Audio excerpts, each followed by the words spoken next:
উঠিস না, তোর সাথে কথা আছে। কিরে, আমি শুনলাম তুই নাকি জুয়া খেলিস? পয়সার দরকার হয় ওই জন্য খেলি। বাহ, পয়সার দরকার আছে জন্য তুই জুয়া খেলবি? তুই কি ভুলে যাচ্ছিস এই সমাজে তোর দাদুর একটা নাম আছে? সবাই তো দাদুকে এক কথায় চিনে, আর তুই এসব জুয়া খেলে তোর দাদুর নাম ধুলায় মিশিয়ে দিতে চাচ্ছিস। বাবা বাড়ির বাইরে গেলে না পয়সা দরকার হয়, ঠিক আছে? একটা ভালো রেস্টুরেন্টে খাইলে না পয়সা দিতে হয়, ওখানে দাদুর নাম বললে আমাকে কোনো ছাড় দিবে না। হ্যাঁ হ্যাঁ, তো রেস্টুরেন্টে খাইলে তো পয়সা দিতেই লাগবে, তাই বলে তুই জুয়া খেলবি? ওই জুয়াটা আমাকে পয়সা দেয়। মানুষের দাদু পয়সা রেখে যায়, আর আমার দাদু খালি নাম রেখে গেছে। বাহ,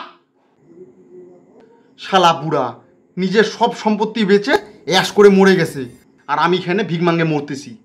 ভালো হয়েছে দাদু মারা গেছে, নালে আজকে অন্য কিছু টিপে মারে ফেলতাম। বাবা, দোষ তো তোমার আছে,